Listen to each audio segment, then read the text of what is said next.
স্বাগত সবাইকে ফিয়াদা টকারে। টানা ভারী বর্ষণে রাজধানীর অধিকাংশ এলাকায় জলাবদ্ধতা সৃষ্টি হয়েছে। রাস্তাঘাট, অলিগলি, এমনকি প্রধান প্রধান সড়কও জলমগ্ন হয়ে পড়েছে।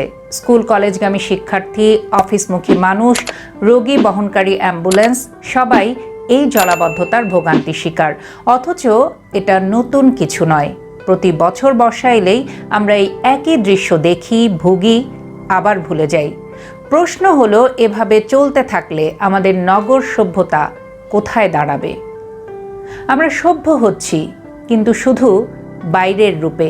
বিলাসবহুল শপিং মল, চকচকে গাড়ি, ডিজাইনার পোশাক, সামাজিক মাধ্যমে স্টাইলিশ ছবি সবই আমাদের আধুনিকতার বাহ্যিক রূপ তুলে ধরে। কিন্তু শহরের রাস্তাঘাট, ড্রেনেজ সিস্টেম, ট্রাফিক ব্যবস্থাপনা কিংবা জনসচেতনতার অবস্থা যেন মধ্যযুগীয়। পানি নিষ্কাশনের সঠিক ব্যবস্থা না থাকা, অপরিকল্পিত নগরায়ন, নাগরিক দায়িত্ববোধের অভাব, এসব মিলিয়েই আমাদের আজকের এই নগরের করুণ চিত্র। জেনে নেই এই করুণ চিত্রের কারণগুলো। 1 নম্বরে বলা যায় নগর পরিকল্পনায় ঘাটতি। রাজধানী ঢাকায় প্রতি বছর কয়েক লাখ মানুষ নতুন করে বসবাস শুরু করে, কিন্তু সেই তুলনায় অবকাঠামোগত উন্নয়ন হচ্ছে ধীর গতিতে কিংবা পরিকল্পনাহীনভাবে। বাসাবাড়ি গড়ে উঠছে, কিন্তু তার পাশে ড্রেন কোথায় যাবে সেই পরিকল্পনা নেই। নতুন রাস্তা বানানো হচ্ছে, কিন্তু ড্রেনের মুখ বন্ধ করে ফেলা হচ্ছে। ফলাফল, একটু বৃষ্টি হলেই জলাবদ্ধতা। নাম্বার 2, নকশাবিহীন নগরায়ন। নগরায়নের নামে আমরা শুধু কংক্রিটের জঙ্গল তৈরি করছি। কোথাও গাছ নেই, কোথাও খোলা ড্রেন নেই, নেই পানি সঞ্চয় বা নিষ্কাশনের ব্যবস্থা।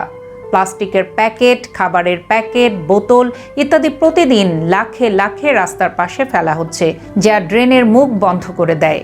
নাগরিকরা যেমন অসচেতন, তেমনি সংশ্লিষ্ট কর্তৃপক্ষ নিষ্ক্রিয়। আপনি খেয়াল করে দেখবেন, অনেক সময় পথে হেঁটে যাচ্ছেন কিংবা রিকশায় যাচ্ছেন, আপনার নাকের সামনে দিয়ে একটা প্লাস্টিকের বোতল চলে গেল, কেউ হয়তো সেটা ছুঁড়ে ফেলে দিল, সেই বোতলটা গিয়ে জমা হচ্ছে সেই ড্রেনগুলোর মুখে। এমনকি চিপসের প্যাকেটগুলো, ছোট বাচ্চা, সে তো বুঝবে না এটা কোথায় ফেলবে। এই দায়িত্ব কার? এটা বড়রা যারা থাকে তার সাথে, তাদের দায়িত্ব যে তুমি এই ময়লাটা নির্দিষ্ট জায়গায় ফেলবে, এটা যে কোনো জায়গায় পথে ঘাটে ফেলা যাবে না। এই সচেতনতাগুলো আমাদের মধ্যে একেবারেই নেই। নাম্বার 3, নাগরিক দায়িত্ববোধের অভাব। কথায় আছে নগর সভ্যতা শুধু দালানে নয়, আচরণেও ফুটে ওঠে। কিন্তু আমরা যেন এ কথাটি ভুলে গেছি। রাস্তায় আবর্জনা ফেলা, ড্রেনে প্লাস্টিক ঢুকিয়ে দেওয়া বা বাসার ময়লা খালের পাশে ফেলে দেওয়া, এসব আমাদের প্রতিদিনের অভ্যাস। অথচ নিজের ঘরটাকে আমরা ঝকঝকে রাখি, নিজের গায়ে ভালো জামা পরি, মোবাইলে দামি কভার দেই, কিন্তু যে শহরে আমরা বাস করছি সে শহরের দায়িত্ব আমরা নিচ্ছি না। নাম্বার 4, কর্তৃপক্ষের উদাসীনতা। ঢাকার উন্নয়নে দায়িত্ব অনেক সংস্থার উপর ন্যস্ত, সিটি কর্পোরেশন, ওয়াসা, ডেসা, রাজুক ইত্যাদি। কিন্তু এই প্রতিষ্ঠানগুলোর মধ্যে নেই সমন্বয়। ড্রেনের মুখে ময়লা জমে থাকে মাসের পর মাস। রাস্তার পাশে খোলা ড্রেন থেকে দুর্গন্ধ আসে। জলাবদ্ধতার সমস্যা সমাধানে নেই কোনো দীর্ঘমেয়াদী পরিকল্পনা। প্রতিবার বৃষ্টির পর জলাবদ্ধতা হলে 2-1 দিনের পরিষ্কারের ছবি দিয়ে সবাই দায় সারে। নাম্বার 5, মানসিকতার পরিবর্তন দরকার। আমরা যখন বাইরে যাই তখন চাই পা যেন না ভেজে, কাদা যেন না লাগে, কিন্তু নিজেরা যখন ময়লা ফেলি তখন ভাবি আমি একা ফেললে কি হবে। এই মানসিকতা থেকে বের হতে না পারলে জলাবদ্ধতা শুধু বাড়তেই থাকবে। নাগরিক সচেতনতা না বাড়লে কোনো পরিকল্পনাই টিকবে না। নাম্বার 6, শহরের সৌন্দর্য নাকি মানুষের কষ্ট। রাজধানীতে নানা সৌন্দর্য বর্ধনের কাজ হয়, লাইটিং, ফুল গাছ, মোড়ে মোড়ে মোরাল, কিন্তু সেই সৌন্দর্য তখনই অর্থহীন হয়ে যায় যখন একজন রিকশাওয়ালা হাঁটু পানিতে ঠেলছে তার বাহন, যখন একজন অসুস্থ রোগী জলমগ্ন রাস্তায় আটকে আছে। একটা শহরের সৌন্দর্য কংক্রিটে নয়, মানুষের জীবন মানেই ফুটে ওঠে। নাম্বার 7, প্রযুক্তি আর পরিকল্পনার সমন্বয় দরকার। আধুনিক প্রযুক্তি ব্যবহার করে বৃষ্টির পানি সংরক্ষণ, দ্রুত নিষ্কাশন এবং জলজ সমস্যা প্রতিরোধ করা সম্ভব। সিঙ্গাপুর, জাপান কিংবা নেদারল্যান্ডস এসব দেশে আমরা দেখি কিভাবে ড্রেনেজ সিস্টেমকে প্রাধান্য দিয়ে শহরকে বাসযোগ্য করে তোলা হয়েছে। আমাদের এখানেও প্রয়োজন সেই রকম আধুনিক পরিকল্পনা, যেখানে প্রতিটি ভবনের অনুমোদনের আগে পানি নিষ্কাশনের ব্যবস্থা নিশ্চিত করা হবে। নাম্বার 8, নগর সভ্যতার আসল পরিচয়।